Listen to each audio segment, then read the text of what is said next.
Tragic here, and this is Legends of Andor, and this is turn 4, I think. Okay, so sorry for the delay getting this last couple of turns out, but I've been really busy with the Board Game Geek Android Netrunner competition and doing some other projects. Anyway, so yeah, let's do this. Okay, so just a quick recap. We've almost finished, and there's one monster down here threatening the castle, but he's going to take 1, 2, 3 moves to get into that castle.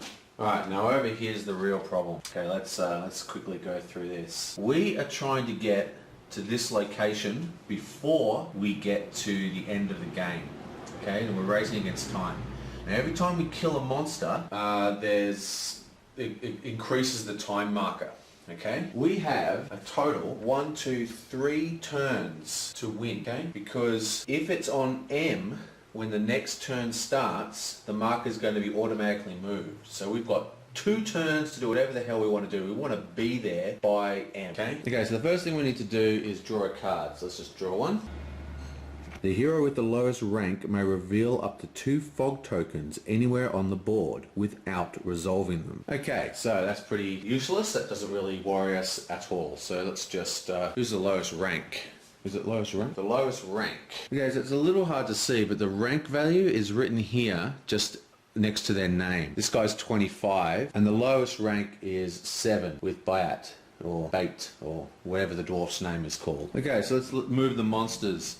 This monster at 19, it moves up 1. Remember, we follow these little arrows. So 36 moves to 16. Now, this guy doesn't move yet because he's in the second movement step. So 47 moves to 46, and 56 moves to 47, like so. So now we move the big guys, well, the second littlest guys, because it's a beginner campaign. Now he's in 32, so he moves to 16, but there's a monster there, so he goes straight to 13. This guy's 54.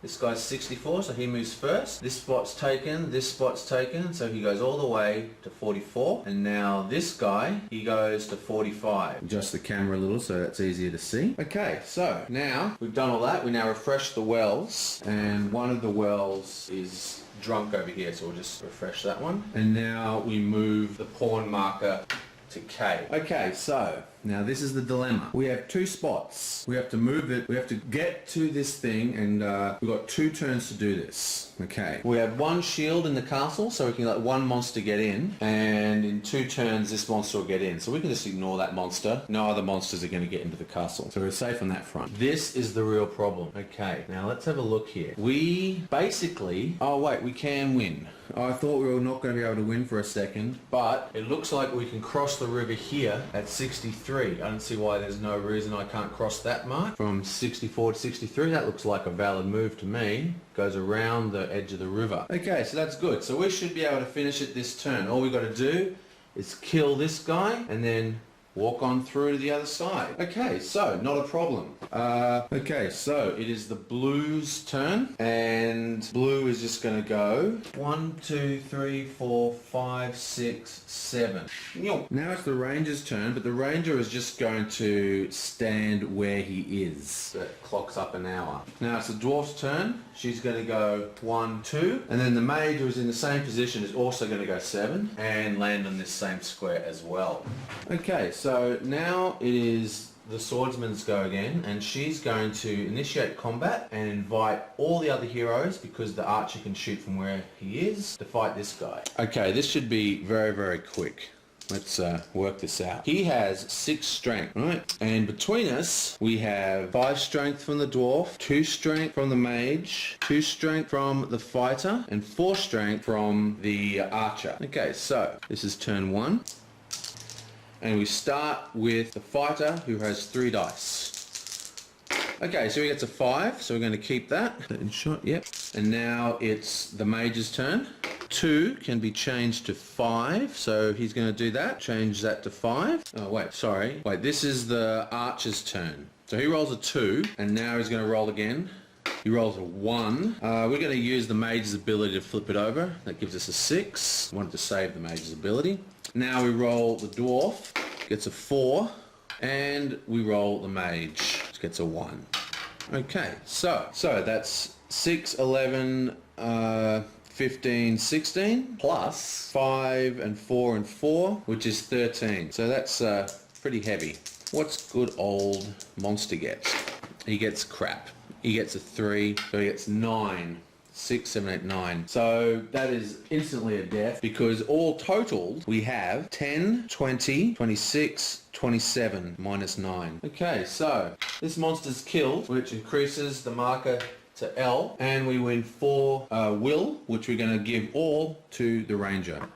1, 2, 3, 4. Okay, so while we're here, we're just going to go 1, 2, 1, 2. Pretty sure they're in the right place. I actually had to clear this table for a game, so I set it up off the video, but it's really not going to make much of a difference. This guy goes up 1, this guy goes up 1, these guys both go up 1, they paid their 2, goes back. And now it is the hunter's turn, and he just goes 1, 2, 3, 4, 5, and that is the location we're heading to, which means game over.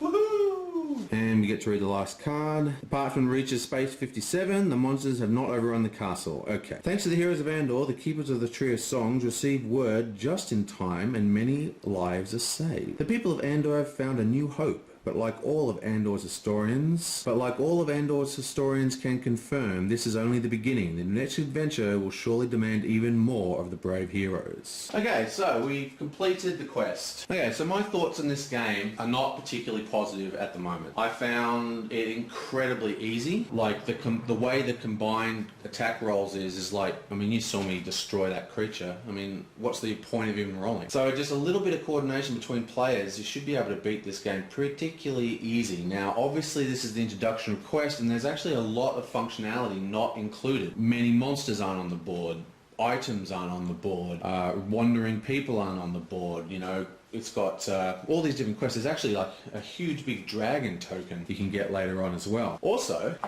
like this, there's even a complete opposite side you can play on, which is like this sort of underground inside the mountains behind the elf forest. But I'm not a big fan of this reading the rule book and little cards. I understand why they've done it though. They've done it so you can actually make your own cards, and basically the rules are just a very light template that you can create any game you want of. Like, because you actually put the rules of the game in the card deck that you're drawing from. This is a good idea. Great for expansions and very good for custom games.